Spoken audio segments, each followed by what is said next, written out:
Hello বন্ধুরা, welcome to only sports view. তো এই ভিডিওতে কথা বলতে চলেছি আবারও ফুটবল আপডেট সুপার কাপ নিয়ে। তো সুপার কাপ ফাইনাল নিয়ে কথা বলবো।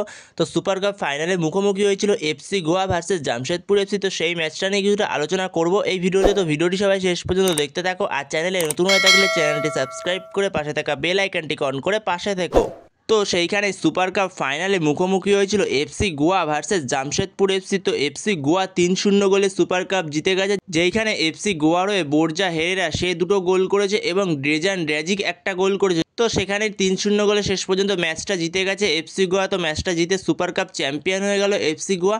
তো সেখানেই সুপার কাপ জিতে আবারও এএফসির মঞ্চে গেল এফসি গোয়া, যেখানে আমাদের ইন্ডিয়া থেকে দুটো টিম গেল এএফসির মঞ্চে, যেখানে মোহনবাগান আগেই চলে গেছিলো, ডাইরেক্ট গ্রুপ স্টেজে কোয়ালিফাই করে গেছে মোহনবাগান আইএসএল লিগ শিল্ড জিতে।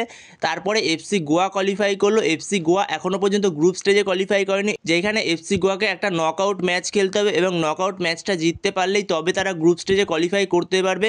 তো সেইখানে এফসি গোয়ার কাছে সুযোগ রয়েছে এএফসিতে যাওয়ার। তো সেখানে যদি পরের মরশুমে এফসি গোয়া নকআউট ম্যাচটা জিততে পারে তাহলে এফসি গোয়া মূল মঞ্চে চলে যাবে। তো সেইখানে এফসি গোয়া খুবই সুন্দর ফুটবল খেলেছে, দারুণ ফুটবল খেলেছে। এর পাশাপাশি ভুলে গেলে চলবে না জামশেদপুর এফসি, তারাও যথেষ্ট ভালো ফুটবল খেলেছে, যেখানে খালিদ জামিলের আন্ডারে জামশেদপুর এফসির টিমটা যেরকম আইএসএলে পারফরমেন্স করেছে সেরকম সুপার কাপেও পারফরমেন্স করেছে। কিন্তু এই খালিদ জামিলের দল জামশেদপুর তারা ট্রফি রিজার্ভ করতো কিন্তু ট্রফি পেল না। সেখানে খালিদ জামিল এই টিমটাকে নিয়েও দুরন্তভাবে ফুটবল খেলিয়েছে টিমটাকে।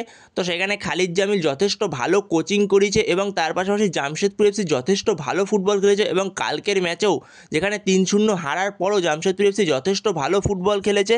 তো সেইখানে আমরা এএফসির মঞ্চে পরের বার দুটো টিমকে দেখতে পারি, যেখানে মোহনবাগান অলরেডি গ্রুপ স্টেজে কোয়ালিফাই করে গেছে, যেখানে এফসি গোয়াকে একটা নকআউট ম্যাচ খেলতে হবে এবং নকআউটটা জিততে পারলে এফসি গোয়া তারাও গ্রুপ স্টেজে কোয়ালিফাই করে যাবে।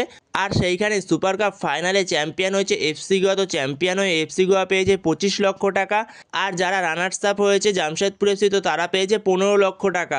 তো এটাই হলো সুপার কাপের প্রাইজ মানি। তো বন্ধুরা, তোমাদের কীরকম লাগলো FC Goa versus Jamshedpur FC super cup final ম্যাচটা? তো অবশ্যই এ ব্যাপারে কমেন্ট করে জানিও। তো বন্ধুরা, এই ভিডিওতে এই পর্যন্তই। তো এই ভিডিওতে এই আপডেটটা নিয়ে আলোচনা করা ছিল। তো ভিডিওটি ভালো লাগলে অবশ্যই লাইক শেয়ার সাবস্ক্রাইব করতে ভুলো না। তো নেক্সট ভিডিওতে দেখা হচ্ছে, ততক্ষণের জন্য বাই বাই।